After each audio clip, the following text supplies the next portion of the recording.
A day in my life as a taga-bukid nga abot sa syudad. For today's video, day. So, guys, hello. Ubani ko ninyo, guys, sa akong pamalit diri sa Island City Mall, guys. So, nisulod ko diri sa grocery store kay nahuddan ako og baligya sa mga biskwit pita sa kontindahan.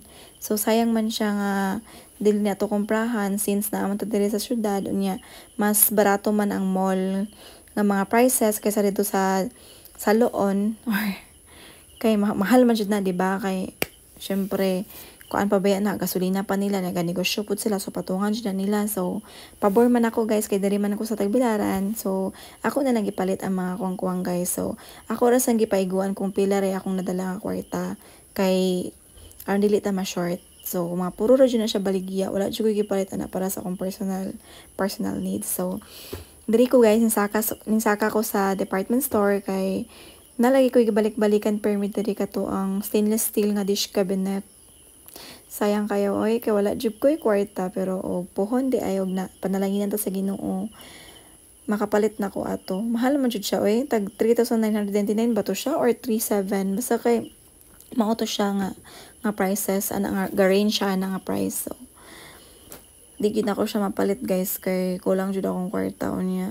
Dili gid siya may priority pa nako. So na ako'y mga blessings if ever manggaling manobra akong kwarta mapalit ko ato kay para safe na pud ako mga kuan, guys. Mga plate bitaw niyan ako'y kabutangan ma-organize na ako akong mga gamit.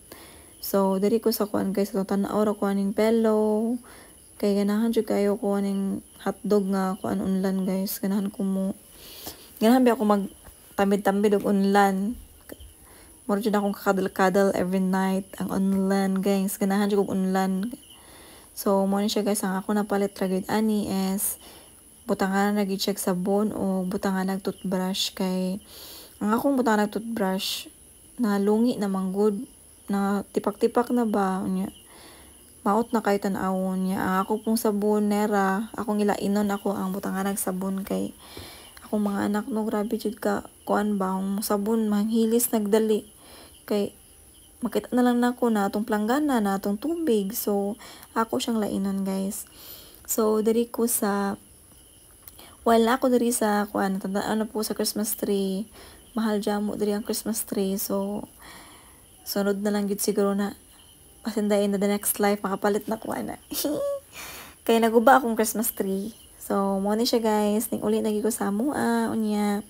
Tanawa, guys, kung sa akong napalit, guys. Palamuot kayo.